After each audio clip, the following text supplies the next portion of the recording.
Wait for it. And we're live. Hey, all you crazy sci-fi and fantasy fans. It's time for your daily dose of shenanigans over here at the Blasters and Blades podcast. Just three nerdy veterans geeking out over our science fiction passion, sometimes scientific, and fantastical fantasies, a place where magic is king. The sky is the limit, and space is the place. We are the podcast that puts the fun in dysfunction. So without further ado, Mr. Peter Stanley, can you please introduce yourself to our listeners and viewers? Yeah, hi, my name is Peter Stanley.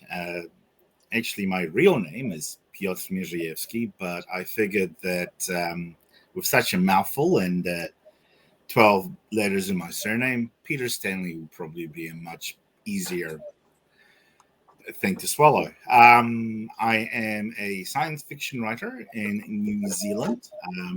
So if you want to know where New Zealand is, I'm sure a lot of you guys have seen the likes of The Lord of the Rings and Hobbitville and all those wonderful places. Yeah, that's where I am. Now, just to reassure you, I am much taller than a Hobbit, but not as tall as an ogre. What else I can say? I write military science fiction, and currently have my first book out through Three Raven Publishing called Dragoon First Strike, which is the first in a series. Okay, so what you don't know is we were actually supposed to be on the podcast about a half hour ago, but Nick's got staying power, and the cover had him so happy he needed a moment to himself. But we are back. Everything is good. The cover is glorious. Nick has no shame in his game. That's not the way they roll with the Ranger Bats. No, sir. Are you okay showing the Border Patrol picture for the side-by-side comparison to the cover? Oh, yeah. Hold on. Let me bring that back up. So I'm going to show you the cover real quick, a little earlier than we normally would. Wait. Add to the stream. There we go. So this is the cover. It's glorious. I love the art. The guy looks so happy. Clearly he's not infantry because they were never happy. Okay. Usually not. You ever see a smiling somebody? Okay, and now we're switching to the picture of Nick. And sometimes I think, all right, you're in control of the pictures now, Nick. Sometimes I wonder if they spied on you, Nick. Got to relive they might have. A buddy, but they never spied on my military stuff. It's always like my law enforcement side. So there's a poster, like a watercolor poster of like everybody within Customs and Border Protection, and there's a guy on there with back in the days when I was rocking the mustache, with the boat uniform on. Yeah, even the right rifle, like the one I'm holding right there, the 40. And my buddy was at one of these federal law enforcement training centers, and he's like, "Hey, man, this guy looked familiar." I'm like, "Holy crap, it looks like me." And it's like, it wasn't artwork I did. It's just like someone submitted a picture and made artwork out of it. So that's cool. They got all the fancy gear. We didn't get that in the basic bitch infantry units I was in. Yeah, they seem to skip on that. Yeah, sometimes we could get like Gatorade instant powder mix that never mixes, by the way. It's always gritty water when you make it, but only if we stole extra packs. I mean, liberated extra packs from the Downey facility. Oh, the best is when the granules wouldn't sink to the bottom. They'd float on the top, kind of like the head of a beer. Oh, yeah, I remember that. Like it won't mix, and it just stays on top of the water, so you get a little crunchy in your drink. Gritty in your teeth. And you don't know if that's the mix from the drink or just the sand. It's 50-50. Roll the dice on that one. And there's that old expression, there's only one thief in the military, everyone else is just trying to get their stuff back. That was kind of our approach to when we liberated gear from their stuff from the deep. Well, the Marines have a saying for that. It's called "Gear adrift is a gift." I learned that one because my squad leader, well, he was the Alpha Fire Team leader, but when the squad leader got booted, he took over, and that was one thing he always said. He joined the Army National Guard because his Marine unit was supposed to get deployed. I'm like, they're never going to send a guard to this Iraq thing. This was 2003. And then, of course, 13 days later, after he reported, we got our mobilization orders. I'm like, you could have just stayed with your brothers over there on the Crown land. But yeah. Anyway, they're a different breed, the Marine infantry guys. Yeah. Good to know. They do things a little bit differently. good. That's good to know because I'm thinking of using U.S. Marines in my next story. Just never for U.S. Marines. Technically, grammatically, you should use the lowercase m, but you ever do that, you're gonna get like blown up with all the hate mails. Like, no, it's supposed to be a capital M. I'm like, good day to you too, sir. Chicago Manual of Style says otherwise. I don't fight that battle though because I want my books to sell, so I just capitalize it. I surrendered on that field.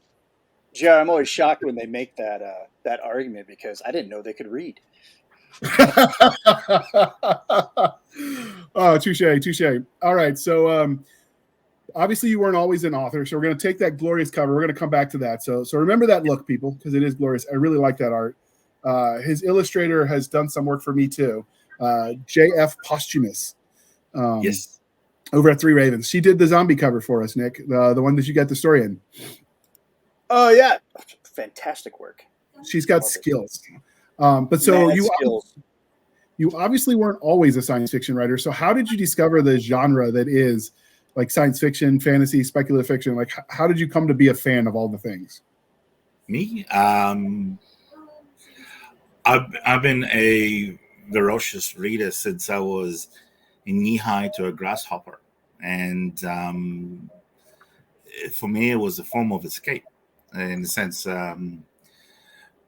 growing up, a lot of my friends were going to the likes of the Army Cadets and Scouts and things like that. And obviously, you know, with my lived experience being addicted to wheelchairs or having a disability, I couldn't do all those things, no matter how much I actually tried. So I figured, you know what, if I can't join the military or the Army Cadets, I'm just going to just write. And I started writing predominantly just little short stories that went nowhere. And then my English teacher said, read this. And so I started reading the likes of Isaac Asimov, Heinlein, you know, the old school science fiction. So I just fell in love with that. And then one day when I was at university, I was kind of bored and I had time on my hands, and I said, I'm going to see if I can write a story. So that's when it started, and then here we are. So I appreciate your sense of humor. The addicted to the wheelchair. As someone who's got some mobility issues on my end as well, who knew getting blown up a bunch of times was bad for your health. They didn't put that in the recruiting poster for some reason. No, but it was in a NWA song in the 80s. But they used shotgun shells were bad for your health. Wow. Okay. Well, I mean, luckily I didn't get shot with a shotgun. They only shot me in the chest with the AK. But my bulletproof jacket did that. Well, flak jacket, whatever you want to call it. Bulletproof jacket sounds more punk, though. So that's what I call it now. Because I'm hip. Oh, it should definitely have spikes on the collar. Absolutely, I should have. I wasn't brave enough to buck the system that much. I mean, I pushed boundaries, but not that far. I wasn't like the Ranger Bat where you could do whatever you wanted. Oh no, we still had regulations. Yeah, it wasn't as bad as you saw that Marine unit in Generation Kill. The mustaches. We didn't have any of those. We did deal with a Puerto Rican National Guard unit whose Sergeant Major was trying to like critique my peoples on knowing like the soldier creed and the NCO creed when I wanted them to know the tactics and that their rifle was clean. That's kind of a little bit more important at that time. So they did exist. I just didn't have to serve with them. But so when I got back, you know, with the brain injury, I had to use a cane for a while. And so it's definitely an adjustment. And what's one of the things they tell you is a sense of humor will save you from yourself. So yes, I laughed when you said that. I remember the VA canes are like clunky and it's like a golden metallic look with these really ugly brown handles. And I remember as I was leaving the clinic at Walter Reed that day, there was this guy that was one of the second class Tuskegee Airmen. He was one of those pilots, and he was a greeter at Walter Reed that day. And he's like, son, if you got to get a cane, get a pimp cane. And you have to picture it. He's wearing like a purple suit with like the black pinstripes that look like out of the 1920s. And he's got is it a fedora, the hat with the brim? I'm not up on fashion, clearly. But it was something else. Yeah, it was something else, and so that was when I learned humor will carry you a long way. I never did get my pimp cane. I really should fix that. Don't worry, I'll take care of it for Christmas. All right, perfect. I wanted to get one of the canes like he had that had the sword in it because he showed me, but apparently some states call that concealed weapons, and they get real finicky. Stupid laws, ruining our fun. So, speaking of, so do you have trouble because you're, in the New Zealand? It's not as much of a gun culture as America. Nope. So do you have trouble getting access to some of that equipment to give you the kind of knowledge to write about it so well? I guess I'm very lucky in the sense that I have done a lot of research and also asking questions, random people. I had once upon a time I had a neighbor who was in the New Zealand Army for a while. I have friends in the military. I have my cousins in the Polish military as well. So, and of course, people like Hillbilly, who served in the military as well. So there's a lot of people who are quite happy to talk if you just let them talk. And sometimes all you have to do is just say, hey, what do you think about this scene? And they're like, actually, this is real crap. So this is how it's done. And I'm like, cool. Tell me more. So, yeah. You've got to be careful because I know a lot of people will say they'll go online and just look. And sometimes people will do it wrong in the movies. The best way I'm told to get the true answers to questions is just to create one account to ask the question and then another account to answer the intentional wrong answer. And people won't want to help you, but they'll jump out of the woodworks to critique the guy that got it wrong, and you'll get all the answers you need. I'm told that's the trick. Yeah. And also, I was also very lucky. I rang the New Zealand military with their PR, public relations, and I said, I'm writing this really awesome book about alien invading New Zealand, where Auckland gets destroyed and about 60% of the New Zealand military gets destroyed. Can I talk to somebody about how the rest will survive? And they're like, okay. So and now you're on a government watch list. Yeah.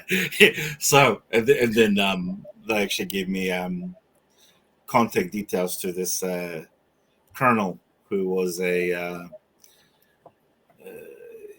experienced cavalry officer and armor and all that stuff, and we started talking, and he was like, this is so cool, tell me more about your story, and let's talk tactics. So phenomenal. So in the first novel I wrote, I actually started thinking about what squad infantry tactics would look like in three-dimensional space if you're like fighting in actual zero grav. And so sometimes you just got to get the old timers who spent lots of time running those schools, give them a coffee, a beer, whatever their drink of choice is, and they will give you all the answers you never knew you needed to ask. Yep, pretty much. Those are things we used to talk about, like in the squad bay, or just pretty much anywhere we had downtime, what little we had. You're like, hey man, how would a linear ambush look in zero grav? I'm like, oh my god, that's a good one, Stevenson. I haven't thought about that one. Then we'd talk about it for like hours, and because everyone's got to one up another, because we're grunts. It's like, it'd probably look like this. It'd probably be like a sphere. It'd probably look like this. Somebody would have the death blossom on, Just ask a bored grunt, and they'll sit and think about it for a little bit. Probably throw in a lip of Copenhagen and be like, you know what? Here's how I see it, and or just say something completely wrong on the internet, and then everybody else will come and correct you. Yeah, it's one of those things we did, but you got to recognize that's the other thing when you're asking military people for advice. You have to recognize not just what they did, but when and where, because experiences vary over time in geography.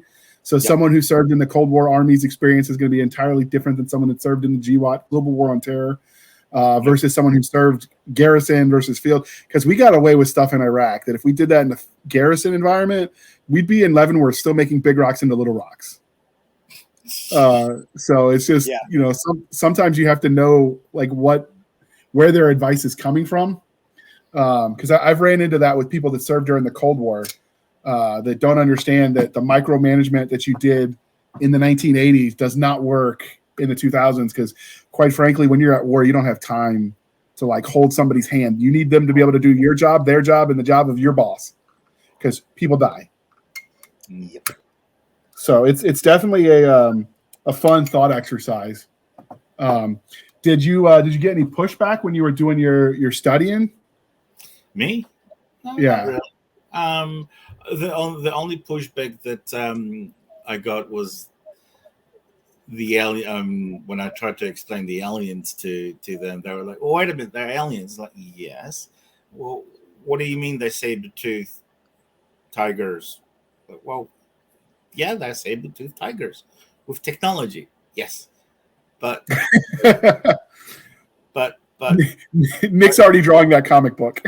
yeah, and it's like, well, wait a minute, but they don't have opposable thumb. It's like, yeah. Well, how are they going to fix stuff? It's like, well, no, they don't fix stuff. They this is like a multi-generational fleet that kind of made their way to New Zealand. They came across all these radio signals, and I thought, oh, easy pickings. So they just simply were desperate enough and stupid enough to go to Earth and land. And yes, I might have had some successes in the first 48 hours, and then I realized, oh shit,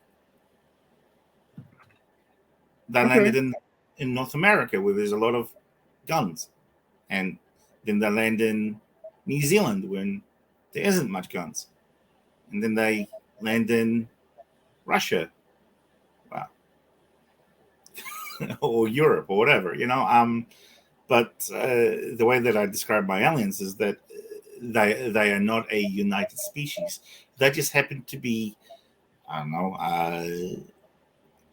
I'm going to throw in 13 clans or big squadrons or fleets, and they operate as independent nation states. So even though they've all just threw themselves on Earth, it doesn't mean that they are coordinated. So the aliens that are operating around Oceania is one group, and then you've got the other groups everywhere else, but they're not coordinated. And some people are saying, but why not? Why not? It's like, well, why should they be?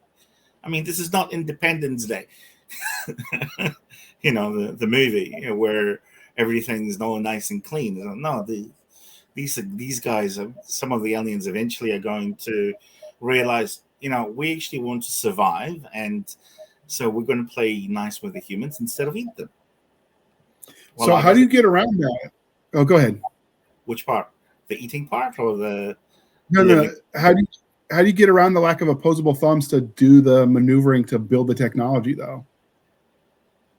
Read the books. Is that a spoiler? Read the books and you find out. Okay, that's fair. We don't want spoilers. If you drive through Arizona, every 15 miles, you'll see a sign that says, in 200 miles, you'll see the thing.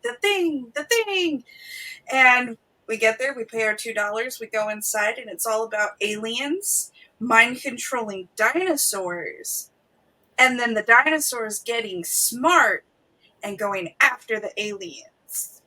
So I'm just saying. It's not always about the opposable thumb. Sometimes it's about the mind. Well, I'll tell you this. I'll give you a little hint. You got the saber-toothed tiger, like big beasts that look like the big saber-toothed tiger from our prehistoric eras, and then there will be another little feline thing that may have opposable thumbs. That's all. I'll leave it at that. But that will be for later. Okay, that works. Now, when Nick and I write combat scenes, we have the advantage of we've worn the equipment, we've done the things, so it's not as much work on our end. How do you have like museums that you were able to access to give you some hands-on experience with the equipment that you could at least like look at it physically? No, because if I try and pick up a gun, I'll drop it. and then might go Okay. off, might kill some people. Um, That's generally frowned upon. Yes. yeah. No, I have a very active imagination. Okay. And also I watch a lot of videos, YouTube. I ask questions, like just walk, and I would ask, walk me through what you guys do. What's involved, what's in your head, and like I said, most of the time is just putting myself in that situation, how I would react. I mean, I might not be able to physically do it, but man, my brain is more than capable of imagining it. So. That's fair. That's fair. So do you remember what your first memory of science fiction, fantasy, whatever was? Was it reading those books as a kid? Did you find it on the TV screen? Where did you first discover the things? Where did I first discover science fiction? I think I discovered science fiction when I was I don't know, when I was a wee kid, but when I started seriously looking at science fiction was in my high school years, where I just thought it was so cool to be able to be zero G. You can do all these stunts without being, confined to a wheelchair. So that's, for me, that was the appeal, of just being able to do more and not be restricted to gravity. So yeah. Was it a movie or a novel or in the science fiction realm that kind of brought you in? Book.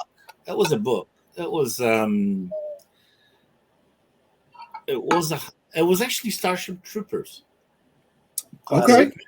Very first book that I actually read that I realized what it is that I'm reading was Starship Troopers. And I read it from cover to cover and thought it was fantastic. I mean, I loved the fact that Rico was a Filipino. I loved the fact that it was just all about just action scenes, about everything proceeding, towards it, and all the other philosophy and just talking about what is war, And after reading the book, I realized, this book isn't just about it's not pro-war per se. It's talking about the little guy who's basically thought he's doing the right thing, and then he goes, oh shit. Oops. Yeah, pretty much, like, oh shit, here we are. I'm stuck here now to survive and make sure my buddies are going to live through this for as long as I can. And that just captured my imagination. And then I started reading Paul Anderson, and then somebody introduced me to David Weber, David Drake, the whole Hammond Slammers,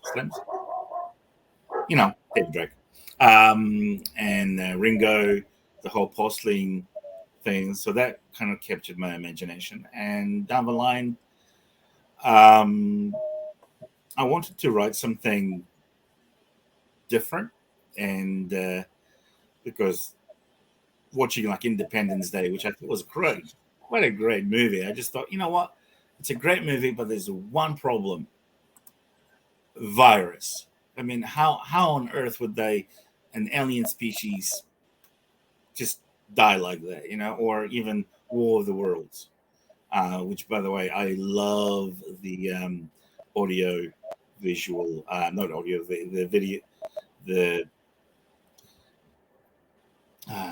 audiobook, musical thing with songs and stuff. It's my go-to place. So yeah, that's how it started, really. And of course, Star Trek. Okay. Yeah. How disappointed were you in the Starship Troopers movie? I thought it was hilarious. I wasn't disappointed. It was. I mean, yeah. First viewing, I was. I mean, I thought it was a bit ridiculous how he tried to make it into politicize it into a Nazi thing. I'm like, well, dude, seriously? It's a movie about humanity fighting bugs, or at least that's it. Yeah. With that director, all of his movies show the world in a fascist state. Yes. So yes, like RoboCop was like that. It's like, come on, man. It's like you're projecting a little. Yeah, basically. I mean, if I remember correctly, the guy that did the filmography that did all that, like, escaped Nazi Germany. Like, he grew up under that, so I think it sort of, I almost warped his view of the world. It, like, broke his brain. Yeah. Almost, seems like Paul Van Hoven, I believe his name is. Yes. Yeah. He's the director. Yeah. He's a weird cat, and everything is like, even his heroes are heroes of the fascist state. So like RoboCop was the hero of OCP, which is a fascist corporation that was involved in Metro City, which used to be Detroit. And then Rico is like, yeah. And then, Rico is like the poster child for like the Federation. Yeah. The thing that I didn't like about it is the fact that it was so whitewashed. I mean, I understand what he was trying to do, trying to showcase, the whole Aryan, the white man sort of thing, superiority thing. But it's like, that's not what Heinlein was trying to portray. And so in that regards, I thought it was a bit disappointing. But as a mindless movie with lots of blowing up and and mindless violence, yeah, it's great. So I will say that if you would like campy B movies and you didn't know anything about Heinlein, it's a great movie, and it made me want to know more. And I'm like, oh, there's a book on this, and so that's how I found Heinlein, was through that movie. And if you're a man of if you're a man of a certain age, I'm just saying that shower scene. Yeah, it just gonna put that out there. That shower scene. I also liked that. They didn't get rid of the gendered nature, because one of the things that Heinlein posited was that with the repetitive tasks of the pilots, women are actually statistically better at repetitive tasks than men, and so they played into that, and they didn't take that out when they were sanitizing the novel for whatever the modern popular culture could stomach in the 1990s. So, I'm all for a movie where we're just out there killing bugs. Yeah, I'm just saying. Remember, I'm not a fan of bugs. Fair enough. But if I remember the books, didn't we start the war when the Mormon colonists landed on Clendathu? Supposedly. Or is that just bug propaganda? We don't know. Allegedly. Look, it's the bugs. Bugs always, they're smarter than us, so we need to kill them. I actually had a shirt at one point in time that had one of the bug unit designator, like air defense artillery, and it was like the bug shooting the stuff. Nice. To sell those on artillery bug. Yeah. You've never seen a person run so fast until you see me notice a cockroach somewhere. Because as soon as I make visual contact, your next question is, where did Stabby go? I don't do bugs. Which is weird, because I'll, have lizards and snakes and dogs and cats and rats and guinea pigs, but I see. I don't mind bugs and rats and any of the things, but the nope noodles, snakes, nope, that's a no-go zone for me. As long as they stay contained, we're good. I always assume that, and that's why I couldn't watch snakes on a plane. It was just like, nope, just blow the whole plane up. It's time to go. that is the God saying it's time to go.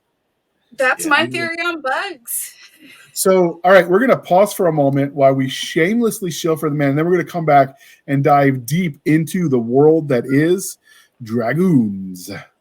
Once, long ago, Jackson Rook was a war hero, raised from boyhood to pilot a mech. He fought gallantly for the rebellion against the collectivists. Now he's a criminal, a smuggler with a new mission: steal a top-of-the-line mech and deliver it to a world so hostile, even the air will kill you.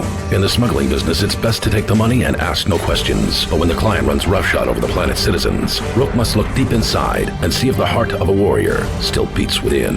Gunrunner, by best-selling authors Larry Correia and John Brown. From Bain Books at bainbooks.com. All right. Hopefully that didn't jump around for everyone else, but the neighbor's doing construction, so my Wi-Fi is not the best right now. But anyway, that's the danger with underground wires when people don't call and check where they are. Just saying. Let that be a PSA to you people. Call before you dig. But anyway, so we appreciate you sticking with us through that commercial interlude. If that book sounded appealing to you, check it out. It's at Bain Books and where everyone else buys books too, but we'll link directly to Bain because their authors get a little bit more of the income that way. So let's dive back in and intentionally speak about the Dragoon series. So first off, it's clearly part of a series, I know, because it says so on the cover, but like, where did the idea for this universe come from? Well, the idea came basically, I wanted to write something that wasn't too American-centric, in the sense that, I mean, like with Independence Day, it was all very much, you always see America, like whether it be New York, Los Angeles getting destroyed, or whatever. And I figured, wouldn't it be cool if just put it south and showcase New Zealand? I mean, New Zealand is such a beautiful country, and it'll be a good opportunity just to showcase New Zealand, really. And then I'm also a big fan of Japanese anime, so hence the powered armor that the Dragoons ride in, and just kind of came together. And I'm also a big fan of Larry Niven, so like the Kizin Human Wars series. So kind of like the idea of big cats, and just threw it all together, and so what will happen? So what? I really do like the art. I like the little detail. Like you can see the saber-toothed tiger creature reflected in the goggles. I thought that was a neat touch. I did not catch that at first. Yeah. When I looked at it again, I was like, oh, wow, the reflections on there. That's pretty cool.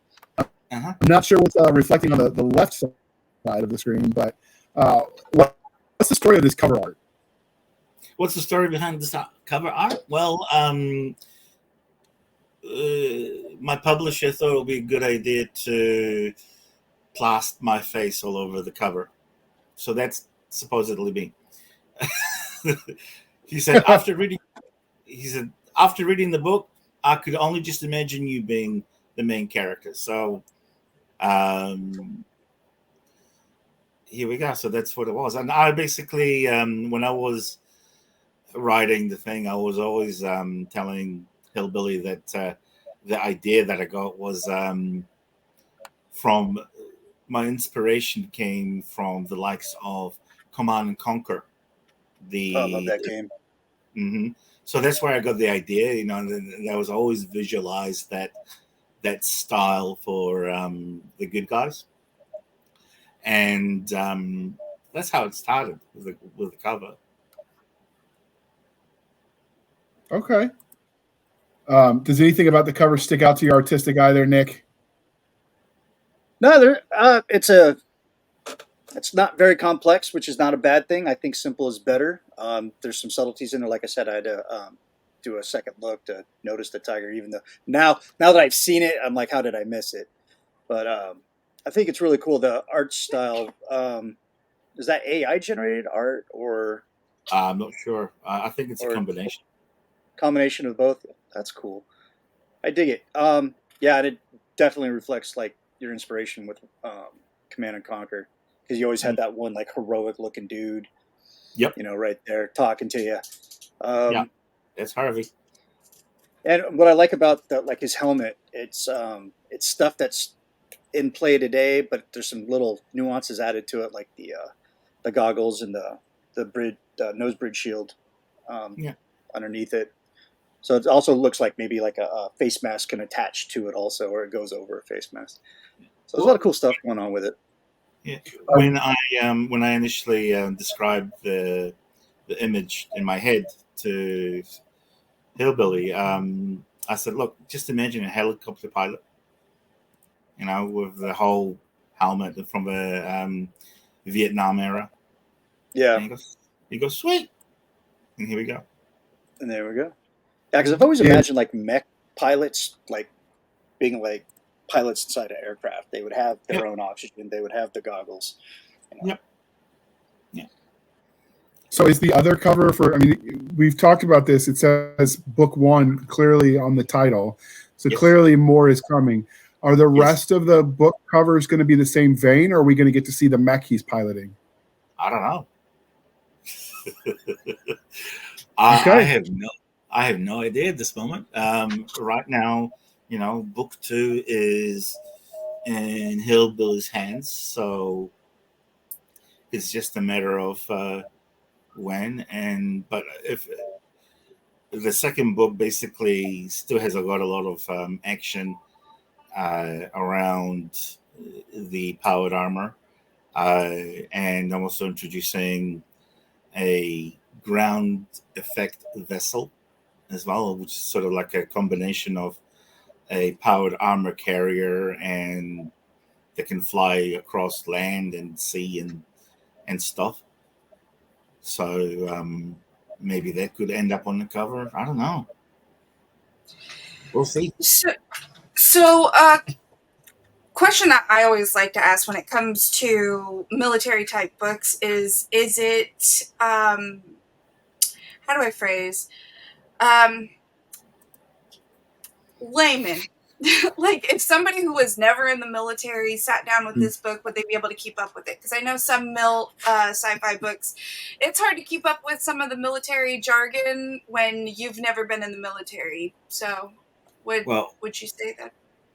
Yeah, well, I'll tell you this. I haven't been in the military per se, obviously. I've never served. I've been fortunate enough to hear a lot of stories and things like that. So I try and incorporate that into my fiction. But generally, I'm writing about people. It's very character driven.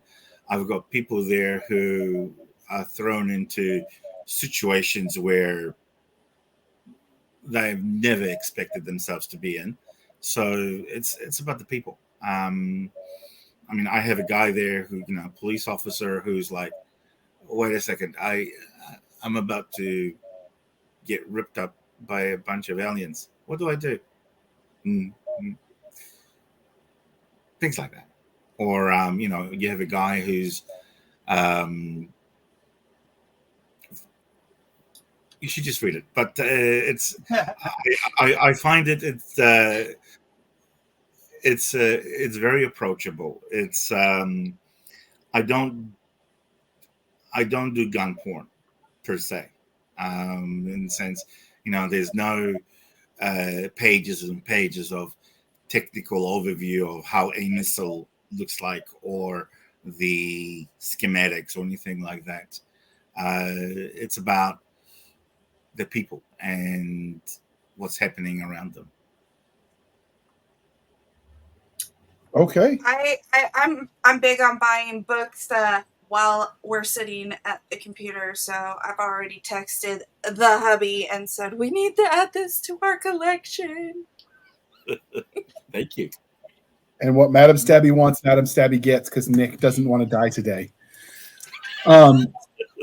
So how far in the future is this set? This is set in 2039. Okay. So is this series going to follow this main character, Harvey, I think you said his name was? Yes, Nathan Harvey.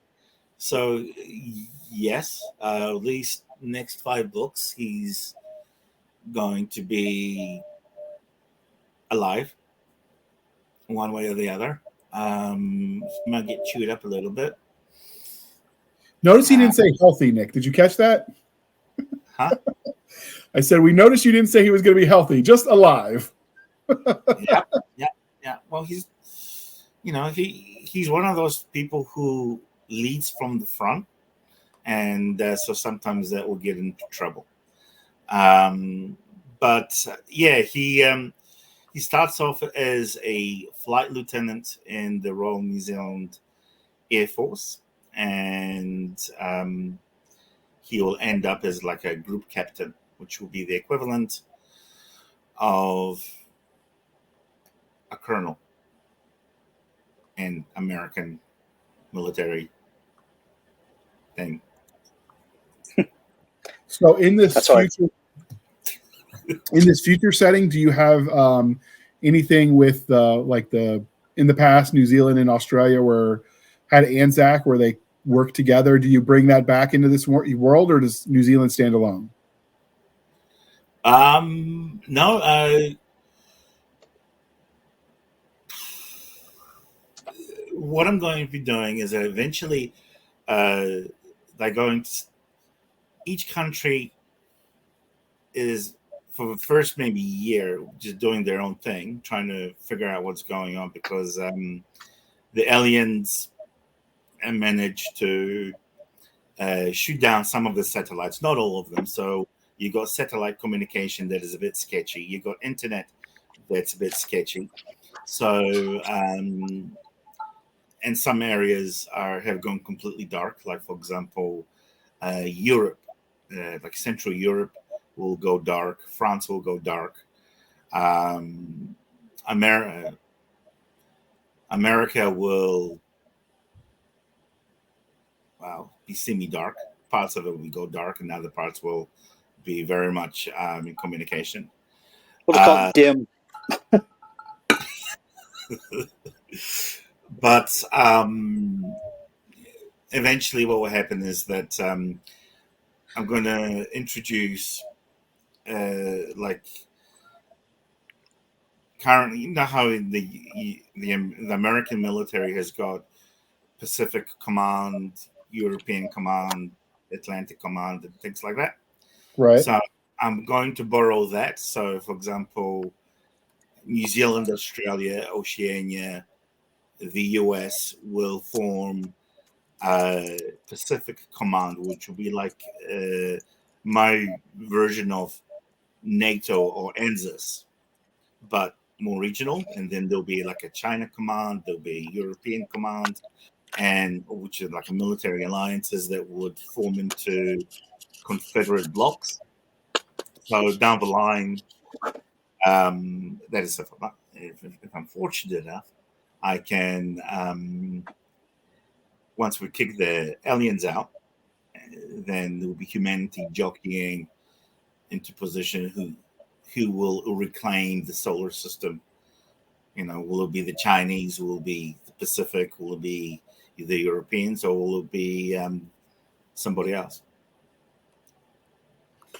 So what level of technology, obviously you mentioned mechs we had, but what's the level of technology for the military on Earth side before the aliens show up? Think of today, but for the year 2039. So I'm also going to just bring some extra toys, like New Zealand will have the ground effect vehicles, which I thought would be quite cool for New Zealand. So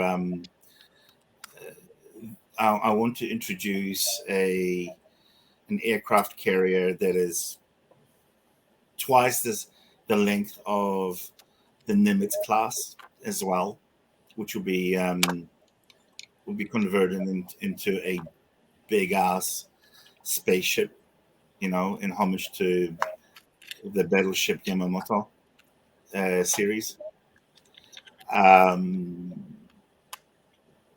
Yeah, it's more or less of the same. and just a little bit more scaled down. So there'll be a lot of big ships, but small numbers, because a lot of it will be automated.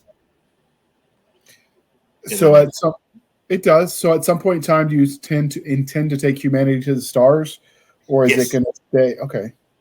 Yep. What I'd love to do is, I was initially thinking of just simply setting it all in our solar system for the next maybe 100 years or so, maybe less, or maybe incorporate others, like because I've got a alien group faction that basically is, instead of just rushing to Earth like everybody else of their peers, that just settle around Europa and that start mining the moons and the asteroids and basically create their own little a new nation state.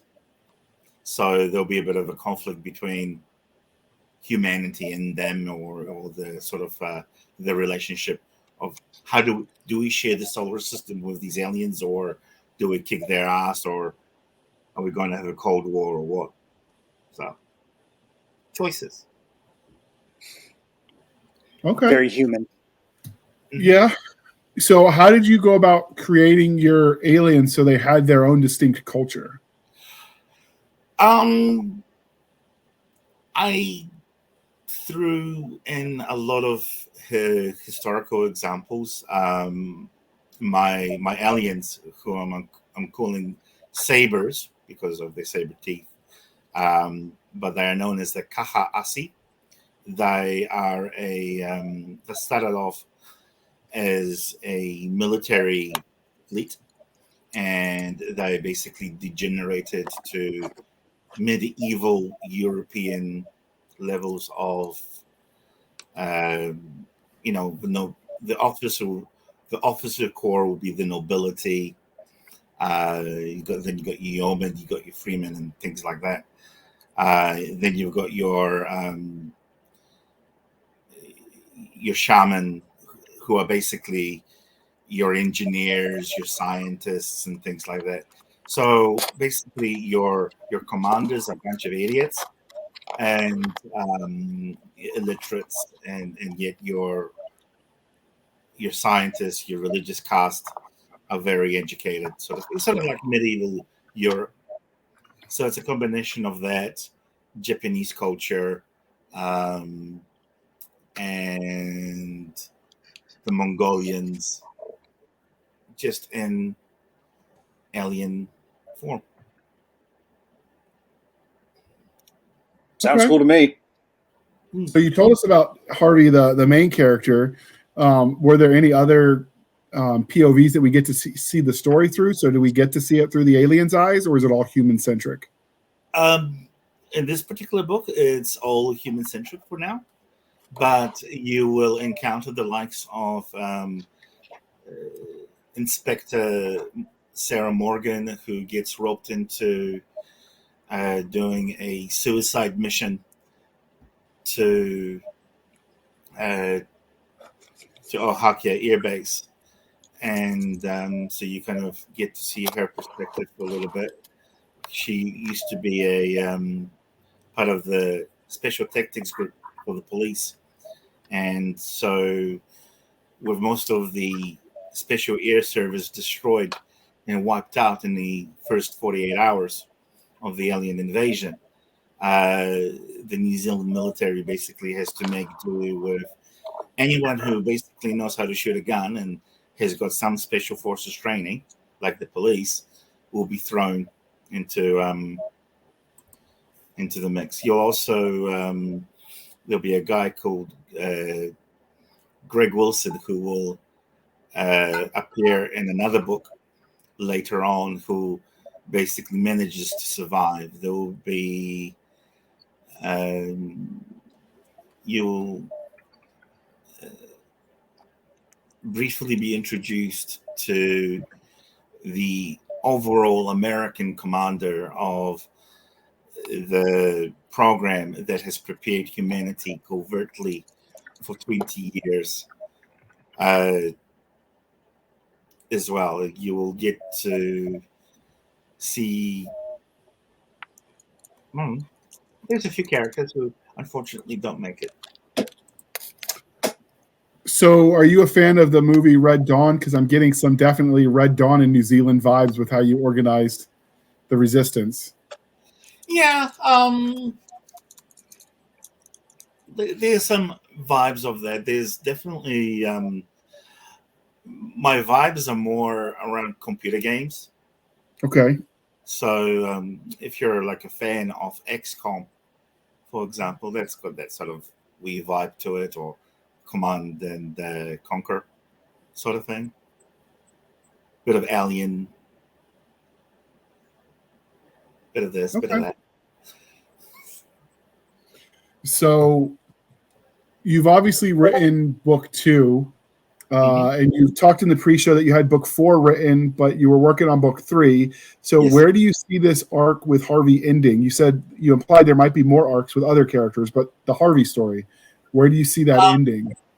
Well, I see Harvey. I would love to see Harvey just survive the whole thing, and make cameos down the line. Whether he will be a military commander, like or general or whatever. He will survive this war. But as for it depends entirely in which direction I go as well. But at least for the next 5 books, he's very much going to be at the forefront. And but I definitely see him eventually go from being inside the cockpit of the powered armor to being in command of his own ships, his own ground effect vehicles, or even his own spaceship flying around and leading the good fight. So you said you're inspired by video games. Yes. What powered armor what was your inspiration for the powered armor? Initially, it was the big hulking thing from Alien. The one where Ripley is in that throws the Queen, has that fight scene in the powered armor forklift. Yeah, the powered loader. Yeah, that's the one. And I thought that would be so cool. And so that's how it started. And then I realized it was getting a little bit too cumbersome. So then I started.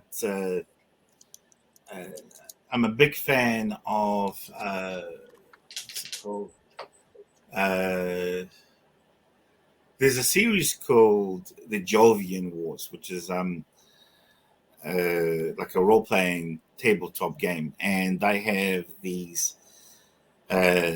exoskeleton powered armor things that can fly and be on the ground and things like that, and that weren't big things. So, and I thought, oh yeah, this would be cool. So kind of modeled that, and also Avatar, the James Cameron ones, where they have these powered armor things. So I liked that idea of essentially in my head it looked like a Cobra helicopter with legs. Oh, okay. So, yeah. So that's how it visualized in my head, but with only one pilot. But so that's how it started in my head, and then I started looking for examples. So growing up, I was a go ahead, Nick. big fan of growing up, I was a big fan of Robotech and mechs because you didn't really see that much in American television, but you see a lot of it in Japanese anime. So I started really getting into those.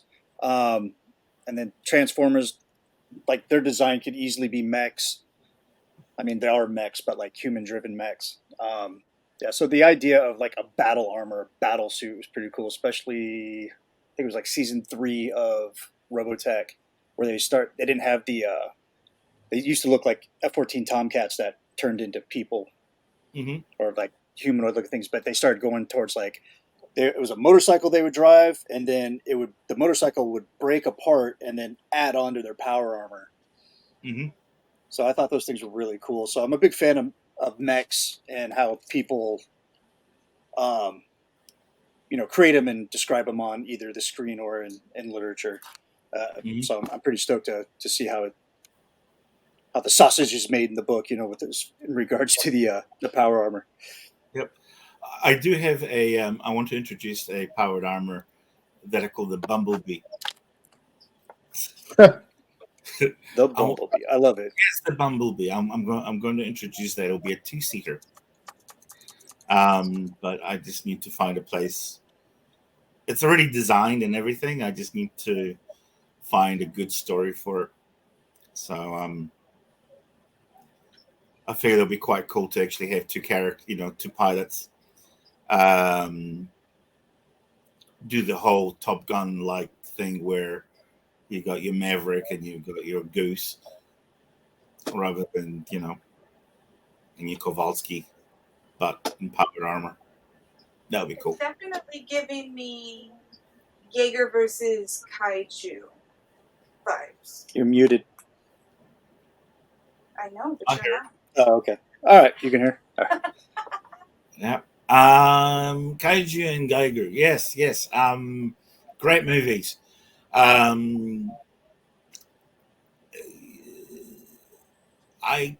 think the only thing that I borrowed from that would be the idea of this regionalized pact of nations that are fighting the good fight.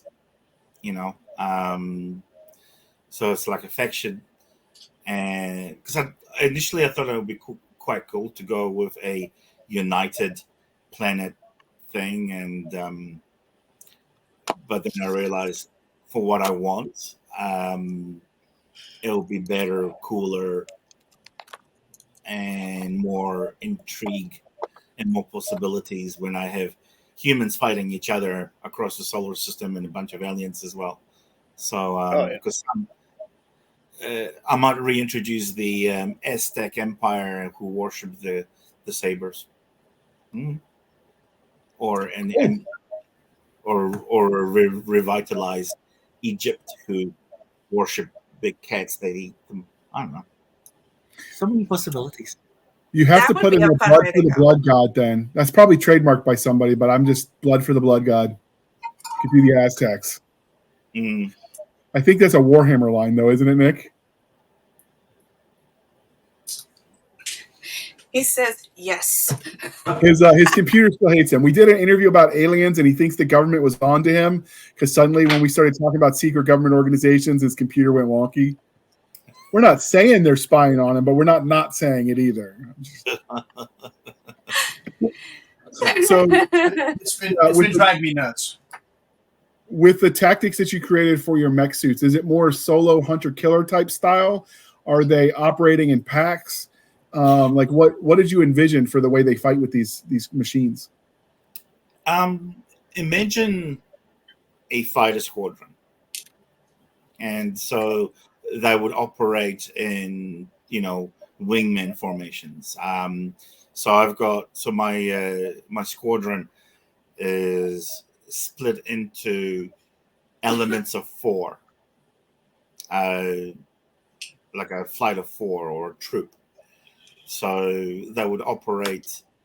You have a troop commander and then 3 others around them, and then they can also split up into 2-unit formations. Okay. Holy garbage, Dang Marissa! This is all your fault. Did we ask him the religion question? I don't think we did. We Holy need to garbage! ask. We were about to wrap this show up because we learned all about this cool world, and we got to go buy the book. And I'm like, we can't even kick him if he gets it wrong because the interview's over. I know. This is what happens when the government spies on your computer. See what happens? All right, sir. We couldn't be the Blasters and Blades podcast if we didn't ask you the religion question. So are you ready for this, sir? Sure. Star Wars, Star Trek, or Firefly? How about all of them? That is an acceptable answer. And then because we are polytheistic, Game of Thrones, The Wheel of Time, or Lord of the Rings? Well, I'm going to be a good Kiwi, and I'm going to go Lord of the Rings. All right, that is an acceptable answer from your nationality. So we will go there, and it's kind of the OG of fantasy, so that gets you bonus points. We actually, yeah. Do you have to have a special license to go hobbit hunting in New Zealand, or they just let you do that as a national treasure? Hobbits are treasured people. Okay. People. I think the last question you always forget, JR. Bonus question: coffee or tea? Coffee, definitely. I live on coffee. How do you drink it? Oh, I drink it. If I could have it as an IV. You know. I mean, like, do you take it with tea, or with tea? Do you take it with sugar, with cream, black, the flavor, black? I'm told.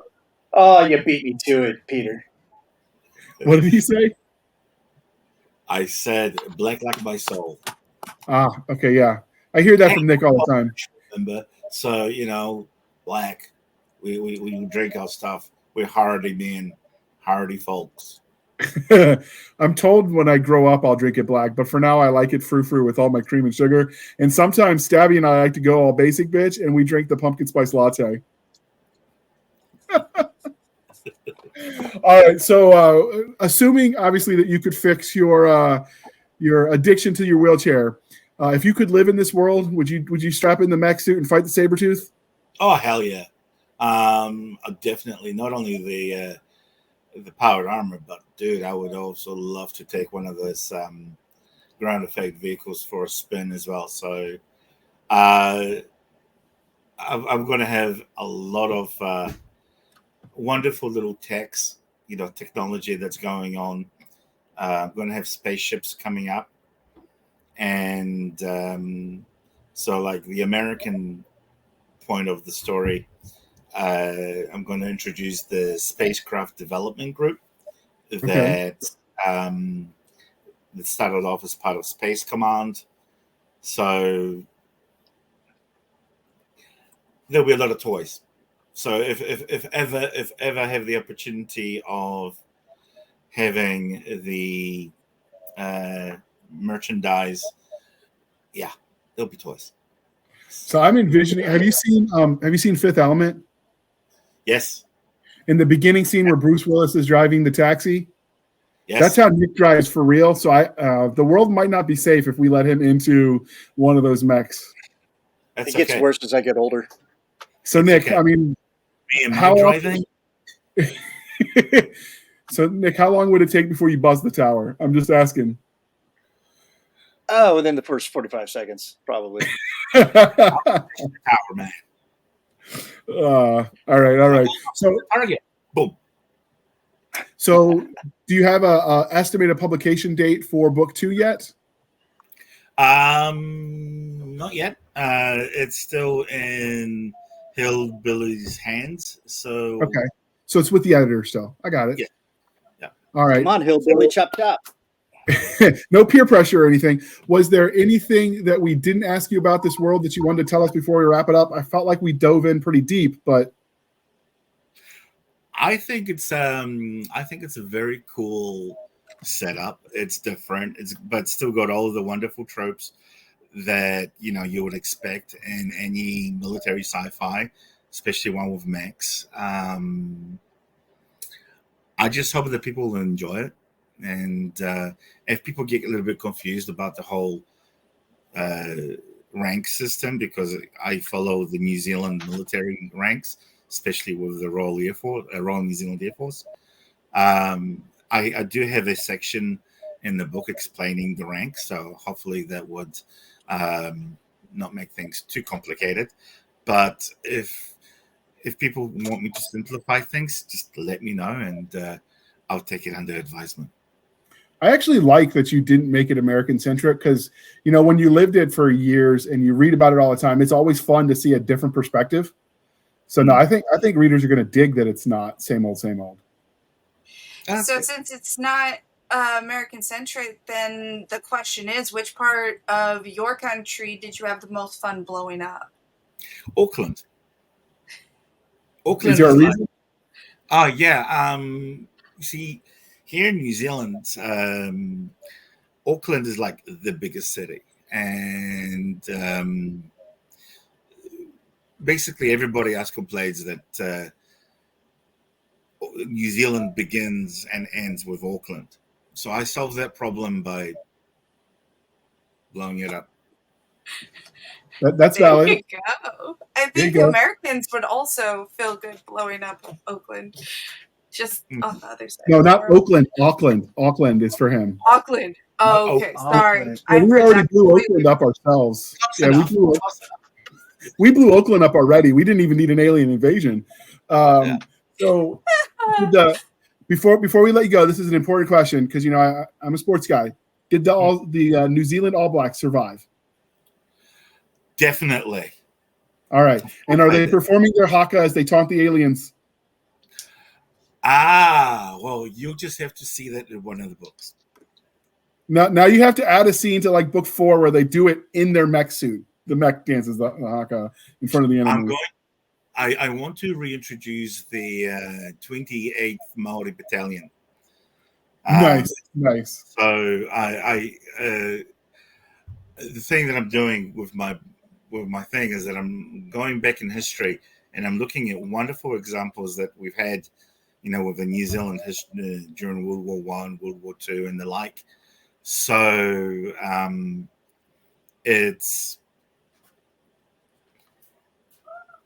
want to, highlight New Zealand military history through this series as much as I can. Yeah. Okay. That is a historic unit. It was, I think it was started during World War I, wasn't it? If I'm remembering my brief foray into military international history. There was a Maori pioneer battalion during World War I. Yes. Okay. So now that we've got, the information on the book, we'll link to it in the show notes. So if you're interested, and why wouldn't you be? This sounds like it's pretty awesome. Is it available? It's an ebook, clearly, but is it available in audiobook for those that want to listen? Soon, I believe. There is talk of making an audiobook. Right now, we're just trying to find the right person who can pronounce some of the Maori words. Okay, so does the Maori and the New Zealand in general, I guess, do you guys use lieutenant or do you say it as lieutenant? We say it as a lieutenant, but okay, we can so they say that as a lieutenant. Well, you got it right the first time. Those wacky Brits, they say things weirdly. We're not. I don't know. I kind of like lieutenant. We're not the Brits. We're not the Brits. Actually, the New Zealand military has actually gone more towards the American side of things, especially with the Navy. We don't have. We'll have we'll start off with an ensign and then go to a sub-lieutenant and then lieutenant in the Navy, while the Australians would go assistant sub-lieutenant, whatever. So because I did escort missions in Iraq, we worked with a lot of foreign nationals. So we actually worked with some Kiwis while we were over there. So it was always an interesting experience dealing with them. We had this one time, so there's no standardization in the Iraqi infrastructure. So when we were backing up our 18-wheelers that we were escorting, would back them up against the loading ramp. The loading ramp didn't meet international standards, so there was a drop-off of about 3 feet. And so we're trying to figure out how we can rig a ramp to link the two. And we had this Kiwi that was running the yards, former military police for you guys. He's like, oh, no problem, mate. He gets in, not even looks, floors it in reverse, and just jumps the 3 foot. And he's like, that's how it's done. And then you just laugh the whole way. I'm like, you are insane, sir. Kiwis are very versatile. And, we have this thing called the number 8 wire mentality. We'll always find a solution.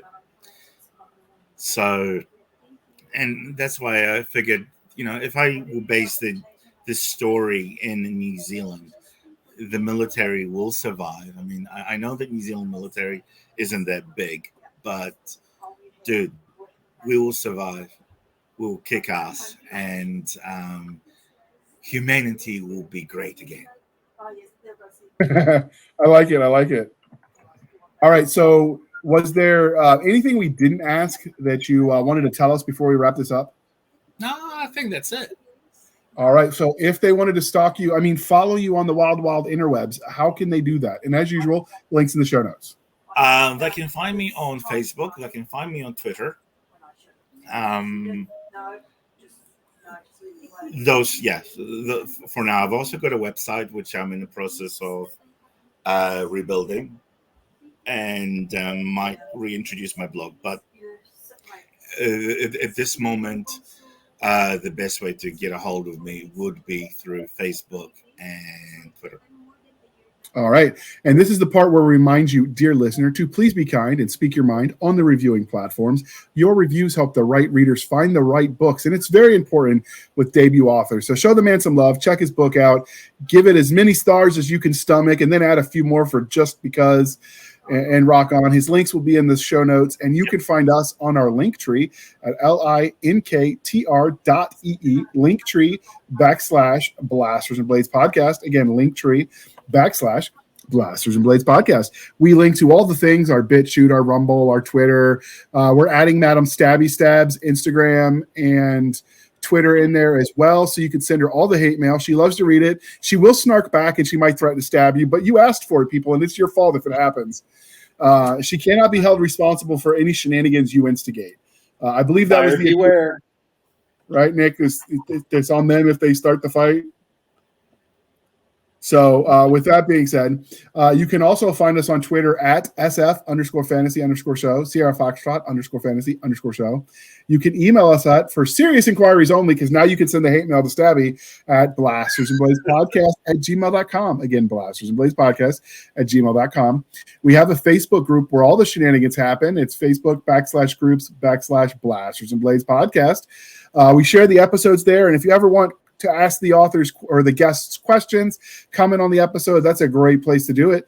If you don't want to do it in the comment section of the individual hosting platforms, we have a website at anchor.fm/blasters and blades. Again, anchor.fm/blasters-and-blades, where for as little as 99 cents a month, you can help keep the lights on. These episodes aren't free to produce, or you can support the show more directly at buymeacoffee.com/author J.R. Handley. Again, buymeacoffee.com/author J.R. Handley. Be sure to put in the comment section that it's for the podcast, and I will keep my co-hosts, Doc Cisca and Nick Garber and Madam Stabby, duly caffeinated. They will drink until the Java pours out of their eyes.